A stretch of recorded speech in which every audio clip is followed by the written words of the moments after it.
ओम श्री गुरुदेव दत्त. नमस्कार मित्रांनो, तुमचे ओम श्री गुरुदेव दत्त या आपल्या लाडक्या चॅनलमध्ये मनापासून स्वागत.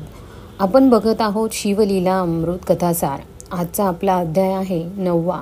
यामध्ये ब्रह्मराक्षस, ब्राह्मण आणि शबर दाम्पत्याचा उद्धार यांच्या आपण कथा बघणार आहोत.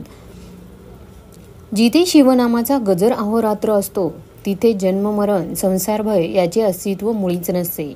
याची कथा सूत सांगतात की नामदेव नावाचा ऋषी महाज्ञानी व परम शिवभक्त होता.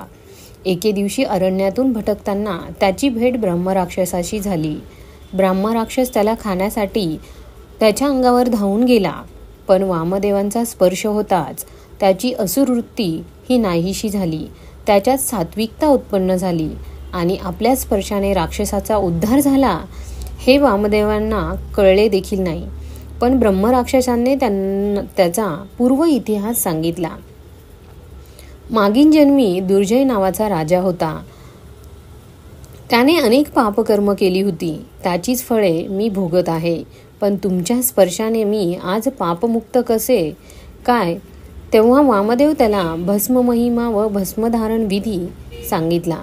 भस्म महिमा ऐकून ब्रह्मराक्षस पावन झाला.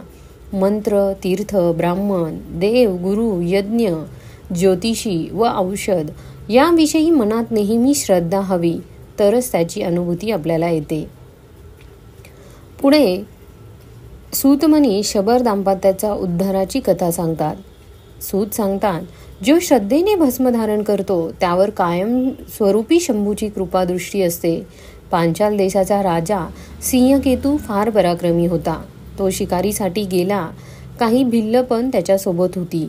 त्यातील एका भिल्लाला एक शिवलिंग दिसले आणि त्याने ते राजाला दाखविले. भिल्लाने ते शिवलिंग घरी नेण्याची परवानगी राजाकडे मागितली. राजाने ती मान्य करून भिल्लाला साधा पूजाविधी सांगितला. त्याला चिताभस्माचे महत्त्व देखील सांगितले. तो शबर ते शिवलिंग घेऊन घरी आला व त्याची नित्य चिताभस्माने पूजा करू लागला. एक दिवस शबराला चिताभस्म मिळाले नाही म्हणून तो खूप निराश झाला. हे पाहून त्याच्या पत्नीने आत्मदहन करून आत्मसमर्पण केले. शबराने पूजन करून नैवेद्य आणण्यासाठी पत्नीला हाक मारली तर काय आश्चर्य झाले. हाकेसरशी पत्नी धावत आली. शिवलीलाच ती देवानेच भक्ताची परीक्षा घेऊन त्यावर कृपादृष्टी केली. असा हा शिवमहिमा अपरंपार असा आहे. अध्याय 9वा संपूर्ण. मित्रांनो, तुम्हाला आजचा व्हिडिओ आवडला असेल तर लाईक करा, शेअर करा आणि सबस्क्राईब करायला मात्र विसरू नका. धन्यवाद.